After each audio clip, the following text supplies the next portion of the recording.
Hey everybody, I am Mute and I am going to go over the project file today for the remix I did of Enemy, Beatbox Loopstation artist, his cover of Etherwood Begin by Letting Go. So you can find it on YouTube. The reason I'm kind of making these videos is because it's kind of popping off right now and I thought it'd be interesting for people to see what actually went into this. So let's take a look. So obviously, first and foremost, we have to get the original recording of his cover of it from YouTube, which I believe was on, I want to say Beatbox International. Correct me if I'm wrong in the comments. But so we just began by taking the intro vocals that he records, and I cut up the layers that he adds on with the loop station to make the intro a bit shorter. So after that goes around, the harmony comes in and the vocals.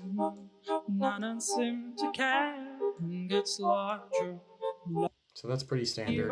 It just goes through the recording, the beginning vocals, and then the interesting stuff starts to come in with this impact leading up into the build-up. So at this point, I've looped the melody of the drop that he creates, this da da da da, and filtered it in on a loop for the build-up. So we have that, and then I also have, what is this? Yes, okay, so I believe this is the bass. I cut off the high end of the track. I just have kind of this lower end fading up into it, combining with the high ends, which this does have a high pass on it. So combined, you get that. And then I have right before the drop, chopped up from the verse vocals. And then that goes into the drop. I had to cut off the word go. I don't know, I just thought that was interesting to the drop just to hit on that go without actually saying the word. So apart from that, building up, we have these drums. It's just simple like drum and bass pattern, boom, chum, boom, chum, boom, chum, like that. And then just filtered up and increasing in volume as they go.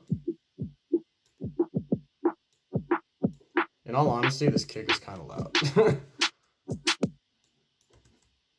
But that's okay. That's okay. So we have that filtering up in the build-up as well as a riser in the key of the song. And all of these are sidechain to the kick. I think every channel is sidechain to the kick, because you really want that kick to punch through in drum and bass. So the drop is where it gets pretty interesting. We have our bass layer. So I chopped up the bass that he made before actually starting the track in the original cover. He goes ahead and records the bass first and loops that and then records the melody after muting the bass. And I just took that bass and chopped it up so it's more clear progression. And then I took that, filtered it so we really just have the bass, put a limiter on it, and so it just kind of evens out the volume, this limiter and compressor. And I'm no audio engineer, so you might look at this and see something really janky and weird. Let me know in the comments. I'm always open for feedback on my music production techniques that I've come up with in my own janky ways. So there's that. I have that loop of the melody again going over it. Same effects, just with the side chain on that. So it just loops back just like the build up. But then when we actually get to the drop, we're adding on more here. So this is the intro, that melody, ba ba ba ba ba ba ba ba ba, that. But I threw Ableton's guitar amp on it, which is a common thing that I do to add just a really weird distortion character, because I have a couple different presets here.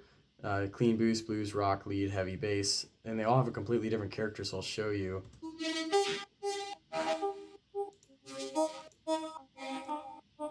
Kind of hear how they sound different. I put it on the heavy one and just gave it as much distortion as possible with that amp. It's just really heavy, booming lead there. And then I added this top drum loop to go with the drums, which I believe is just like a tropical house like hat loop that I just sped up to fit this drum and bass, and it's also sidechained to the kick. and then an impact when the drop hits. No low end on that because the kick's taking care of that, so it's just more of a crash. But when that hits all together,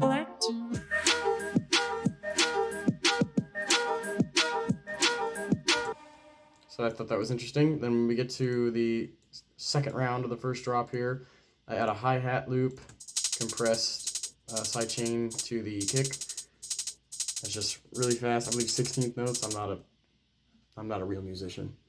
But so that adds even more kind of hype to the drop. So you can hear that there. Then going into the second verses, I leave the drums and these distorted leads and all that and just bring back the vocals. So there's that. We go into verse 2. It kind of repeats. I kind of went back to just the same beginning verses because in the actual Loopstation track, it just keeps going with like Loopstation stuff. And it's not really arranged like a real song, so I just had to bring back those same verse vocals to loop back around again with some more elements to that. So we go into the second build-up, which is the same as the first, nothing new here, leading into the other drop. But I added this little bit from his Loopstation. So this right here, that's just not me. That's just from his Loopstation, cool effect that I wanted to keep there right before the second drop. And then I took this, and in the cover, he actually does pitch it up an octave, but I wanted to do that myself because it would give it a bit different character than the character that the Loopstation gives it, so I went ahead and did that same loop that I had in the first drop. I believe it's actually this same loop right here that I was just talking about, but pitched up. So they have that. And then we also have the bass is the same, then that distorted lead. Those hi-hats, and then the fast hi-hats, and that just keeps going throughout that entire drop. And then I added a riser in the second half of the drop. Just keeps building up to the end of the song, and that sounds like this.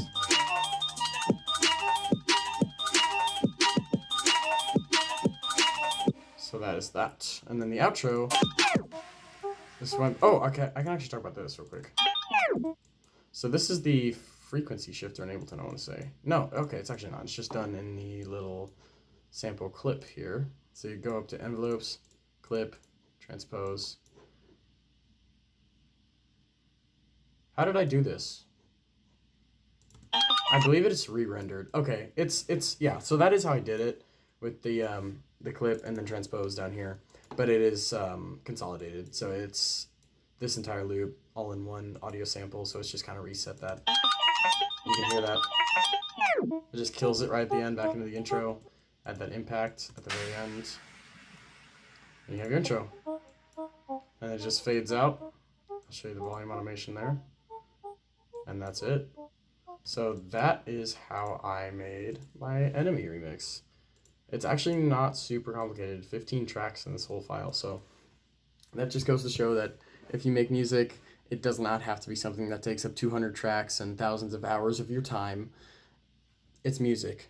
And if it sounds good, it is good.